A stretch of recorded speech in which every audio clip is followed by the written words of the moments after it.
भर के सभी स्मारक अब होंगे एक ही सूची में। केंद्रीय पर्यटन राज्य मंत्री प्रहलाद पटेल ने एक भारत श्रेष्ठ भारत के तहत किया रोड शो का उद्घाटन।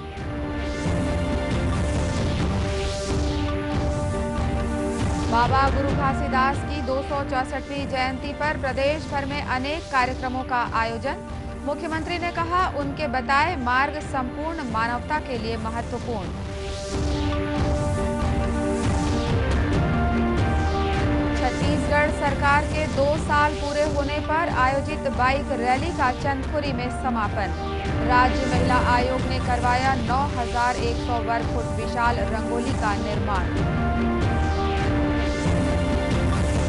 और गांव को कुष्ठ मुक्त बनाने दुर्ग जिले में निकाला गया जागरूकता रथ। 146 गांवों का करेगा भ्रमण।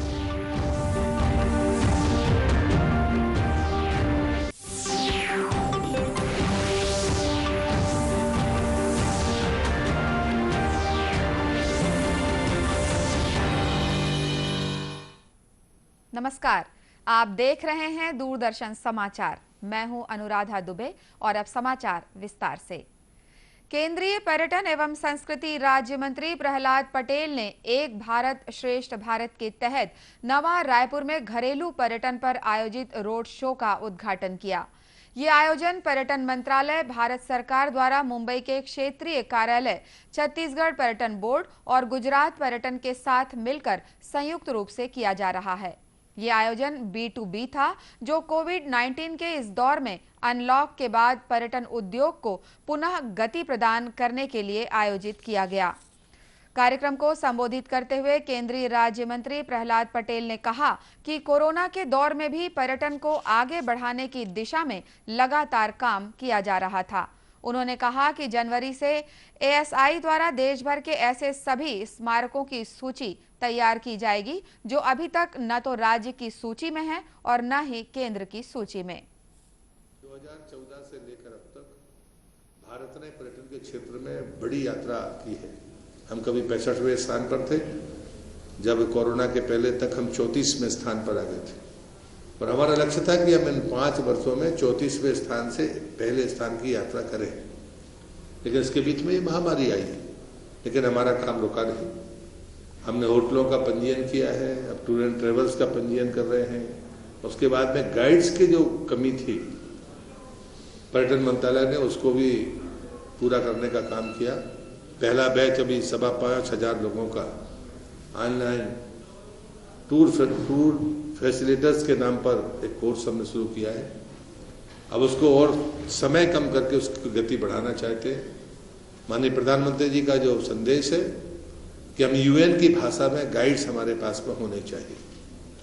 और तीसरा काम है जो संस्कृति मंत्रालय के आर्कियोलॉजिकल सर्वे ऑफ इंडिया के जो मॉन्यूमेंट्स है, 2 लिस्ट होती है, एक स्टेट लिस्ट होती है, एक सेंट्रल लिस्ट होती है। लेकिन देश के ऐसे सैकड़ों मॉन्यूमेंट्स हैं जो दोनों लिस्ट में नहीं है। उनको एक बार जनवरी से ASI फिर से पंजीकृत कर रही है। पूरे देश के मॉन्यूमेंट एक ही लिस्ट में होंगे। इस कार्यक्रम में गुजरात चैप्टर के 15 सदस्य शामिल हुए। इसके अलावा छत्तीसगढ़ के विभिन्न क्षेत्रों से पर्यटन हितधारकों के 30 सदस्यों ने भी कार्यक्रम में हिस्सा लिया। उल्लेखनीय है कि एक भारत श्रेष्ठ भारत का मकसद विभिन्न राज्यों और केंद्र शासित प्रदेशों के लोगों के बीच आपसी सहमति बहाल करना और उसे बढ़ावा देना है। यह सिद्धांत राज्य और केंद्र शासित प्रदेशों को आपसी संबंधों की मजबूती पर ही आधारित है। इसके तहत राज्य अपनी संस्कृति का प्रचार प्रसार कर सकते हैं। इस कार्यक्रम में छत्तीसगढ़ के पर्यटन मंत्री ताम्रध्वज साहू भी मौजूद थे। केंद्रीय राज्य मंत्री रेणुका सिंह ने कहा है कि केंद्रीय कृषि कानून किसानों के हित में है। किसान केंद्र सरकार द्वारा निर्धारित कीमत पर ही अपनी फसल बेच सकेंगे। उन्होंने विपक्षी दल पर किसानों को भड़काने का आरोप भी लगाया। पत्रकारों से बातचीत करते हुए केंद्रीय राज्य मंत्री ने कहा कि केंद्र सरकार के इस कानून के लागू होने के बाद किसान अपनी फसल कहीं भी बेचने के लिए स्वतंत्र हो जाएगा। उन्होंने कहा कि इस कानून से किसान नहीं बल्कि बिचौलिए परेशान हैं। हमारे देश के अंदर 6,000 से भी ज़्यादा मंडियां हैं, जिसमें पंजाब, हरियाणा और उत्तर प्रदेश तरफ मंडियां हैं वहाँ पर एक एक मंडी में 25 से लेकर 50-50 जो बिचौलिए होते हैं, बिचौलियों को लग रहा है कि किसान अब अपने उत्पादन को दूसरे जगह बेचेगा, वो हमारे मंडी में नहीं लाएगा। तो जो ये विरोध हो रहा है बिचौलियों के द्वारा हो रहा है, और उनके पीछे कुछ किसान संगठन और किसान संगठनों के पीछे जो हमारे विपक्षी दल हैं जो नहीं चाहते कि किसानों का भला है, तो ये किसानों की आड़ में अपनी वो राजनीतिक रोटी सेकना चाह रहे हैं। ऐसे लोग हैं, उनको बस ये लगता है कि कहीं ये सरकार एमएसपी बंद ना कर दे। तो जो न्यूनतम समर्थन मूल्य है उसके लिए सरकार कह रही है कि हम लिख के देने को तैयार हैं। ये जो न्यूनतम समर्थन मूल्य है वो पहले भी था, आज भी है और कल भी रहेगा। केंद्रीय राज्य मंत्री ने कहा कि केंद्र सरकार इस कानून को वापस न लेकर कानून में थोड़े बहुत सुधार जरूर किए जा सकते हैं। बाबा गुरु घासीदास की जयंती के अवसर पर आज प्रदेश भर में अनेक कार्यक्रमों का आयोजन किया जा रहा है। सतनाम पंथ के महान संत गुरु घासीदास जी की 264वीं जयंती की शुरुआत पवित्र जैतखाम की पूजा अर्चना की गई। राजधानी रायपुर के न्यू राजेंद्र नगर स्थित सांस्कृतिक भवन, गिरौदपुरी धाम, मुंगेली तथा अनेक स्थानों पर कार्यक्रमों का आयोजन किया गया। गुरु घासीदास जी की जयंती पर आज विभिन्न प्रकार की संगोष्ठी, पंथी नृत्य, विकास कार्यों का लोकार्पण और कई कार्यक्रम आयोजित किए गए। मुख्यमंत्री भूपेश बघेल मुंगेली में आयोजित घासीदास जयंती के कार्यक्रमों में शामिल हुए। उन्होंने कार्यक्रम को संबोधित करते हुए कहा कि बाबा गुरु घासीदास के आदर्श संपूर्ण मानवता के लिए काफी महत्वपूर्ण हैं। 2 साल में हमार जो रास्ता है तीन बाबा जी का रास्ता है। बाबा जी के संदेश हमारे मन पर बहुत महत्वपूर्ण है।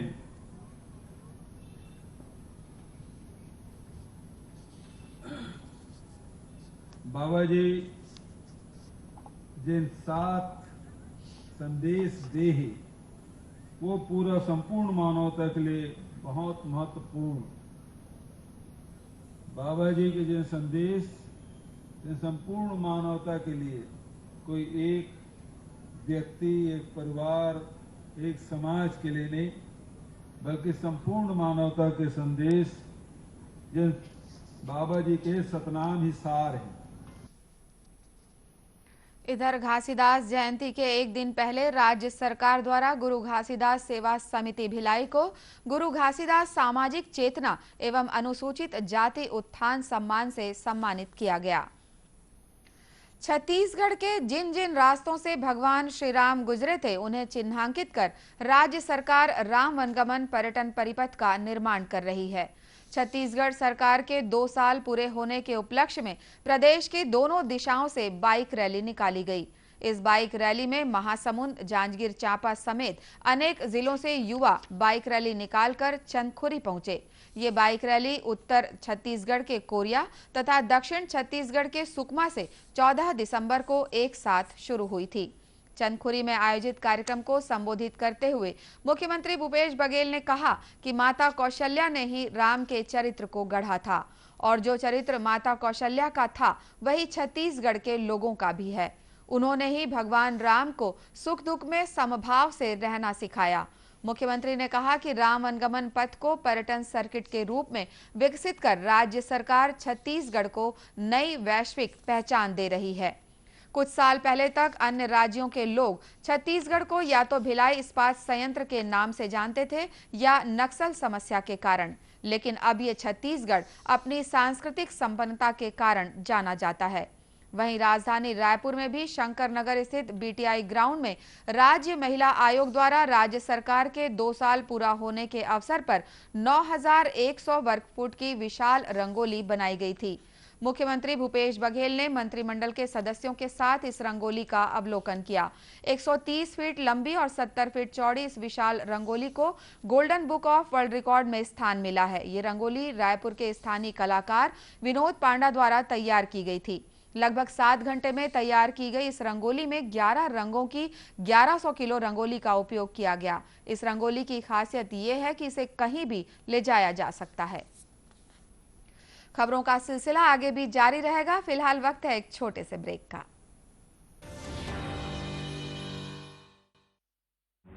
वैश्विक महामारी कोविड-19, जिसका कहर संपूर्ण मानव जाति को अपनी आगोश में ले चुका है। टीका या दवाई उपलब्ध होने तक महामारी के खिलाफ मानवता की जंग जारी है। अब जब अनलॉक 5 के तहत लगभग सारा देश खुल गया है, तब और भी आवश्यक है कि हम सतर्क रहें। ऐसे में सबसे जरूरी है समझदारी और बचाव।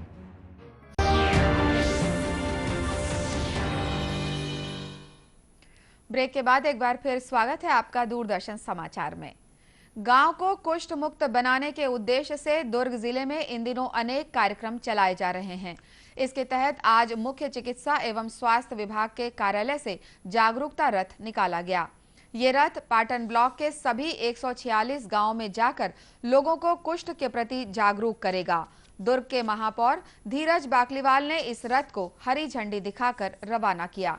दुर्ग जिला कुष्ठ नियंत्रण कार्यक्रम के प्रभारी डॉक्टर अनिल कुमार शुक्ला ने बताया कि कुष्ठ के प्रति लोगों में व्याप्त भ्रांतियों को दूर करने और कुष्ठ रोग के प्रति जागरूकता लाने के उद्देश्य से ये रथ रवाना किया गया है। उन्होंने बताया कि स्वास्थ्य कर्मियों द्वारा हर घर जाकर लोगों को कुष्ठ फार्म का वितरण किया जा रहा है।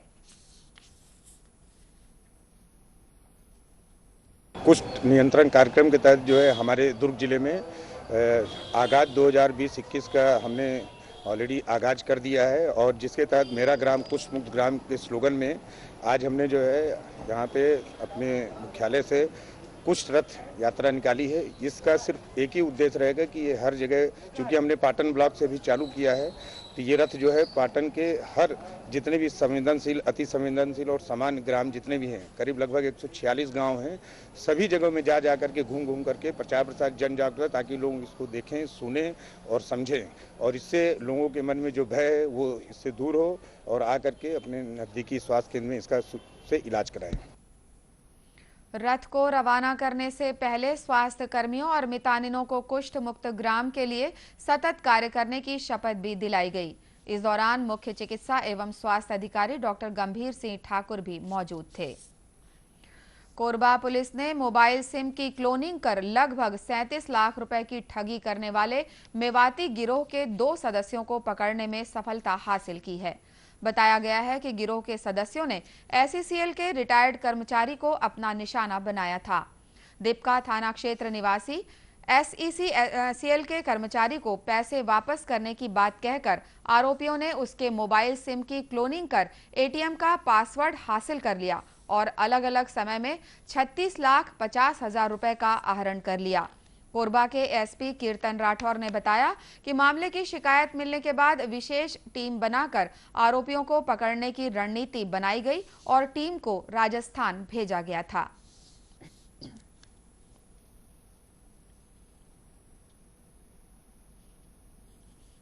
जो अज्ञात जो गिरोह है आरोपियों का, वो राजस्थान के अलवर जिला का रहने वाले हैं, जिस पर एक टीम तत्काल SP सर के और दीपका थाना के जो टीम है संयुक्त रूप से बना करके भेजा गया, जिस पर लगातार वहाँ 15 दिन तक मेहनत करने के बाद हमारे टीम के द्वारा प्रकरण के जो 2 आरोपी हैं, इसमें जो एक सचिन चौधरी है और एक नाबालिग आरोपी है, उसको पकड़ने में महत्वपूर्ण सफलता प्राप्त किया गया है। इसमें से जो मेन आरोपी जो मिला है सचिन चौधरी, उसके कब्जे से 5,30,000 रुपये, नाबालिग से 3,30,000, कुल 8,60,000 रुपये बरामद करने में महत्वपूर्ण सफलता भी अर्जित की गई है। गिरफ्तार आरोपियों के पास से 8,60,000 रुपए जब्त किए गए हैं। पुलिस के मुताबिक गिरोह में 10 से 12 सदस्य शामिल हैं जो इस काम में लिप्त हैं। पुलिस शेष आरोपियों की तलाश कर रही है। दूरदर्शन केंद्र रायपुर से प्रसारित होने वाले प्रादेशिक समाचार को आप YouTube पर भी देख सकते हैं। हमारे YouTube channel Chhattisgarh DD news पर प्रादेशिक समाचार उपलब्ध रहेगा। YouTube चैनल का लिंक और QR कोड आप स्क्रीन पर देख सकते हैं। अपने एंड्रॉयड फोन से QR कोड स्कैन कर आप छत्तीसगढ़ DD न्यूज लिंक पर जा सकते हैं। इसके अलावा छत्तीसगढ़ DD न्यूज फेसबुक और ट्विटर पर भी उपलब्ध है।